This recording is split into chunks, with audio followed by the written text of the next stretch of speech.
Hello and welcome to IELTS Bob, your ultimate destination for IELTS exam preparation. I'm Bob, your dedicated guide to mastering the IELTS and achieving your dreams of studying, working, or living abroad. Are you overwhelmed by endless IELTS practice materials online? Don't worry, IELTS Bob has you covered. Here you'll find top-quality practice tests and expert tips to sharpen your reading skills and boost your confidence for exam day. In today's video, we'll dive into an IELTS short listening practice test with answers.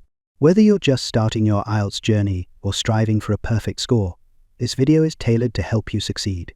If you find this helpful, don't forget to like, subscribe, and hit the notification bell to stay updated with the latest IELTS tips and practice materials from IELTS Bob.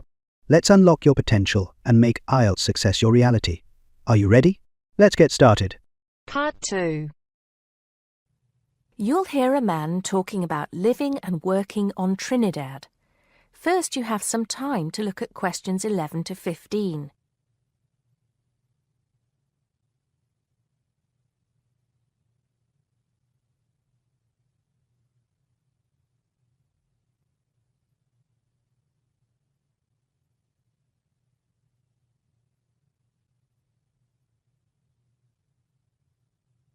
Now listen carefully and answer questions 11 to 15.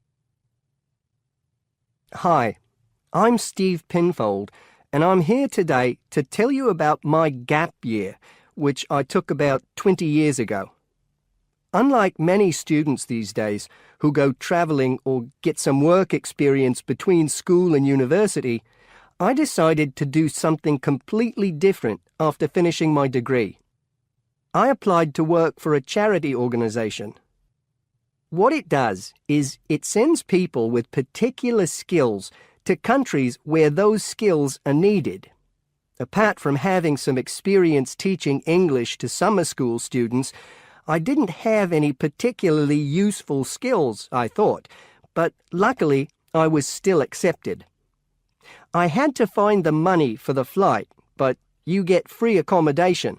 I stayed with a family of 5. And you do get paid, but not much. It's a bit like pocket money, enough to get by. I worked in an orphanage and taught English at a local school. Where was I? Well, originally I was going to be sent to a village in India, but at the last minute the organisation decided to send me to Trinidad. Now, this is a fascinating place. It's an island in the Caribbean. Well, in fact, the country is actually 2 islands. The smaller one is called Tobago, which is connected somehow to the word tobacco. Anyway, there I was, a young white guy living and working on an island which is mostly a mixture of descendants from Africa and India. The Africans were originally brought over as slaves, and the Indians came later as indentured workers. That means they agreed to come for a specific time, but many of them stayed. There are also some Trinidadians of Chinese and British origin, though the native inhabitants were basically wiped out by colonialization. I myself felt completely accepted and had the time of my life. The language everyone speaks is English, so there was no problem for me there, but some concepts don't quite translate. They're pure Trinidadian. There's the term liming, for example, which means sitting around watching the world go by. Also, there's the famous carnival, when the whole island is taken up in playing mass. For a whole month, around February or March, it depends when Easter is, everyone's busy preparing costumes, practicing calypsos, soca and steel pan music, and most importantly, partying.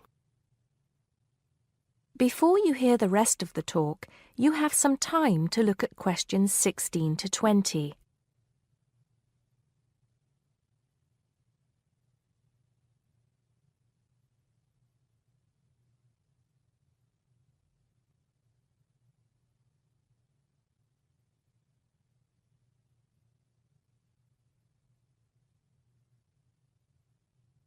Now listen and answer questions 16 to 20.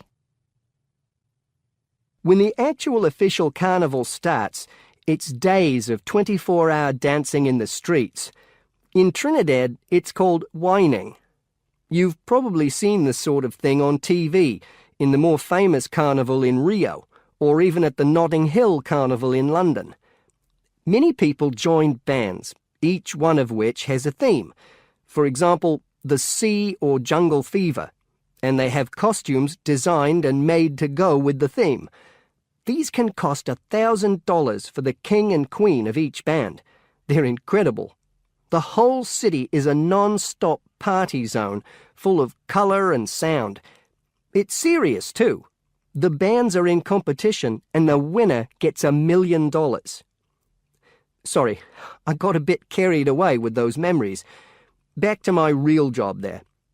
The orphanage was called St. Augustine's, and that's also the name of the place where it was, St. Augustine, a town just outside the capital city, Port of Spain.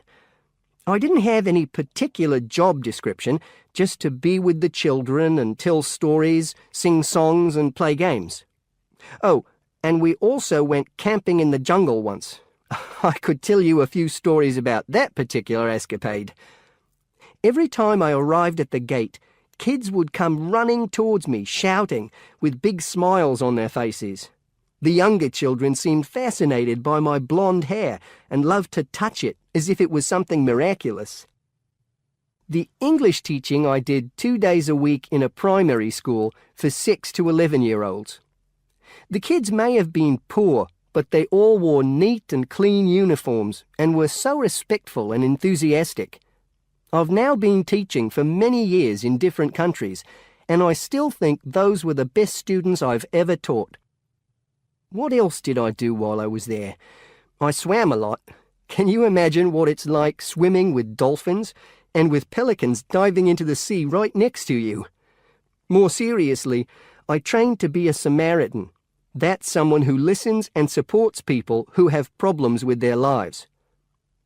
Overall, what I took from the experience was a sense of being in another culture, or rather cultures. As humans, we all share many characteristics, but we express ourselves in various ways. In Trinidad, there are lots of different communities and religions, and so many different kinds of festival to see. Hindu, Muslim, Christian, as well as some rather mysterious African traditions. There are quite a few Rastafarians too. Trinidad is, as Americans are fond of saying of their own country, a melting pot, where everybody is greeted warmly. Go and see for yourself. I'm not sure how it's changed since I was there, but I'd love to find out.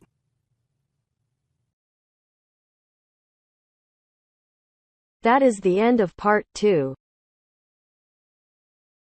You now have half a minute to check your answers. If you enjoy this content, please like and subscribe. After subscribing, please leave a comment below saying subscribed, and we will respond as soon as possible.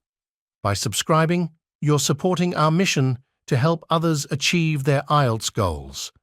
Thank you so much for your support.